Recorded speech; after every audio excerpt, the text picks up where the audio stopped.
Otep à tous, bien-aimés frères et sœurs, le président Paul Kagame, le grand impérialiste africain, le dévastateur du grand Congo démocratique,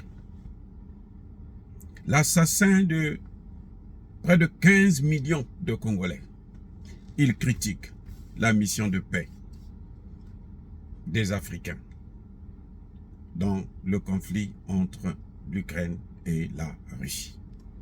Pour lui, c'est une perte de temps. Pour lui, on a autre chose à faire en Afrique que d'aller régler les problèmes entre l'Ukraine et la Russie. Vous allez me dire que moi j'ai critiqué cette mission.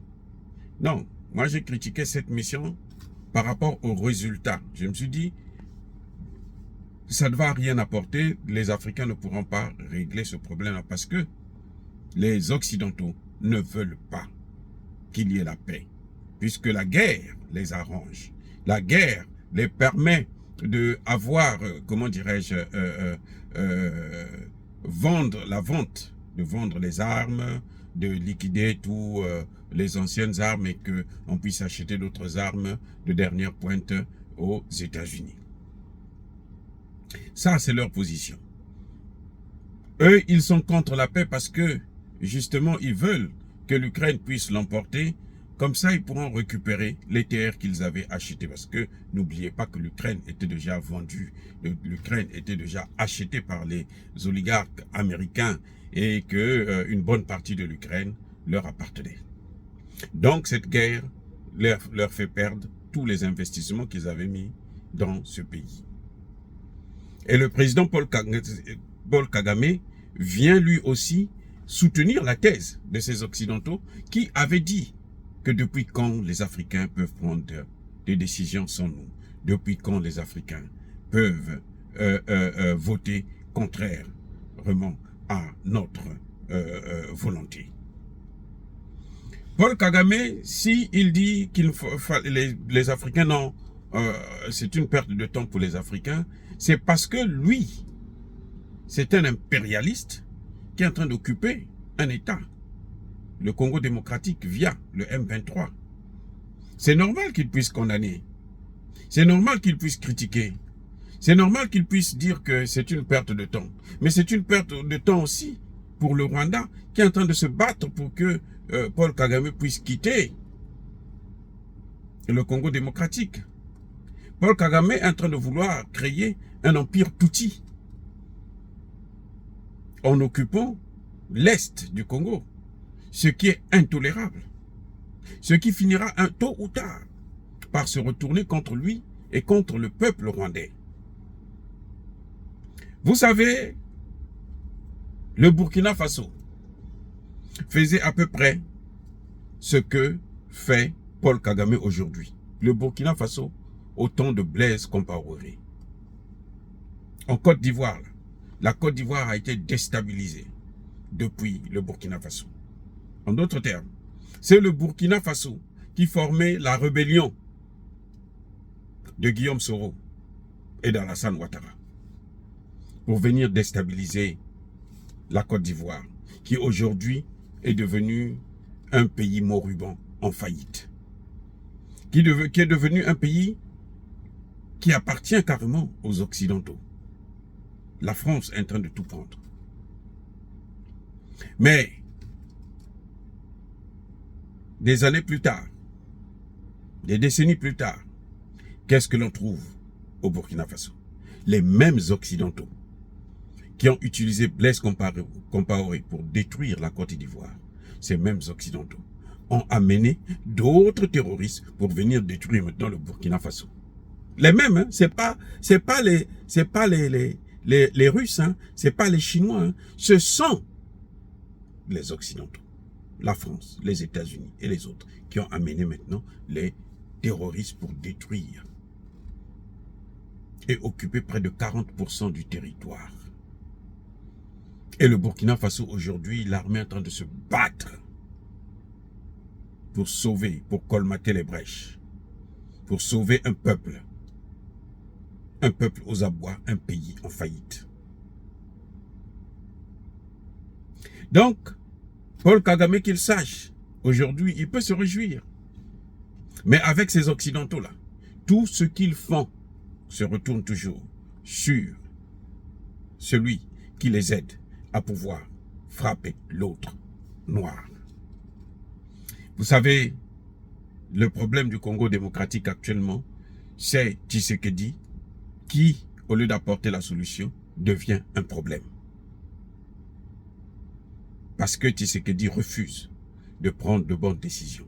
Tshisekedi refuse de signer des alliances de coopération avec des armées sérieuses, notamment celles de la Russie, la Chine, la Corée du Nord, la Turquie, un peu la Turquie, qui sont prêts à nous aider contre les Occidentaux. Parce que vous ne pouvez pas régler le problème du Congo démocratique avec ceux qui fournissent les armes qui alimentent la crise depuis le Rwanda en passant par le M23. C'est la guerre des Occidentaux qui se passe. Les 15 millions de morts là, ce sont les Occidentaux. Ne vous leurrez pas parce que vous avez vu Paul Kagame aller au Bénin pour dire « nous allons vous aider ». Parce que vous voyez Paul Kagame à côté des Russes au Centrafrique. Mais Paul Kagame, c'est un cheval de Troie. Au Centrafrique, ils sont là par rapport à la mission des Nations Unies. Et les soldats de Paul Kagame sont payés par les Nations Unies. C'est pour ça que Touadéra ne veut pas faire partir les Nations Unies, parce que s'il fait partir les Nations Unies, ben les Rwandais doivent partir aussi. Donc il est obligé de les garder là.